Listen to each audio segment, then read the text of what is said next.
Matthew chapter 14. The death of John the Baptist. At that time Herod the ruler heard reports about Jesus, and he said to his servants, "This is John the Baptist. He has been raised from the dead, and for this reason these powers are at work in him." For Herod had arrested John, bound him, and put him in prison on account of Herodias, his brother Philip's wife, because John had been telling him, "It is not lawful for you to have her." Though Herod wanted to put him to death, he feared the crowd, because they regarded him as a prophet.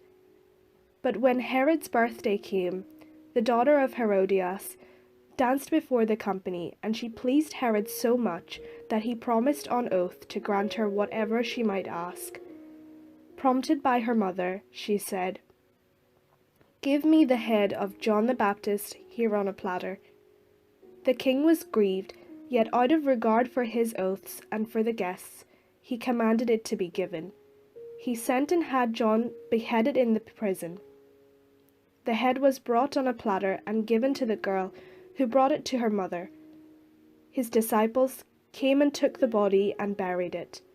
Then they went and told Jesus. Feeding the 5,000. Now when Jesus heard this, he withdrew from there in a boat to a deserted place by himself.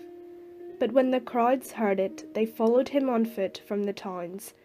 When he went ashore, he saw a great crowd, and he had compassion for them and cured their sick.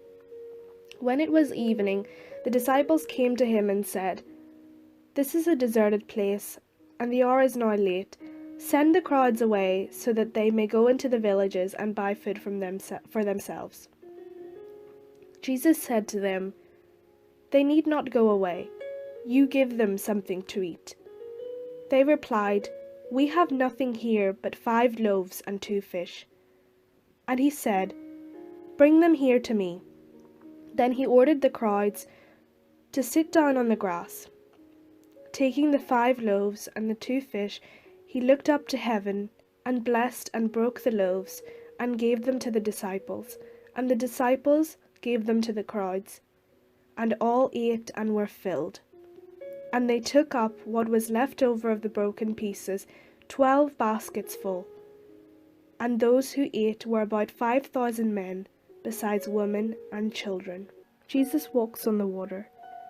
Immediately he made the disciples get into the boat and go on ahead to the other side, while he dismissed the crowds.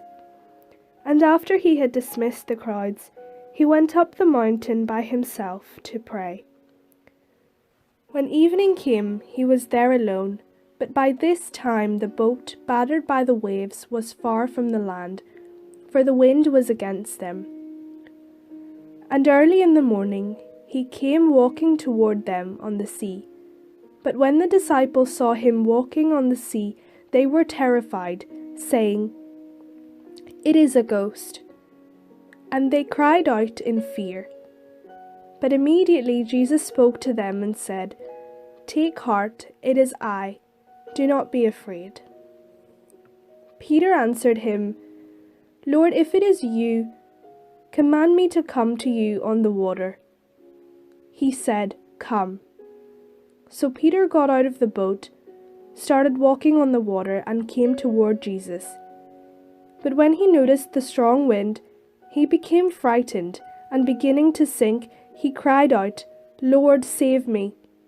Jesus immediately reached out his hand and caught him, saying to him, "You of little faith, why did you doubt?"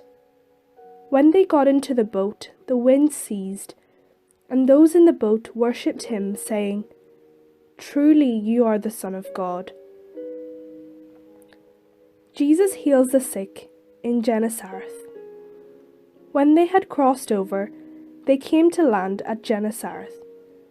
After the people of that place recognized him, they sent word throughout the region and brought all who were sick to him, and begged him that they might touch even the fringe of his cloak, and all who touched it were healed.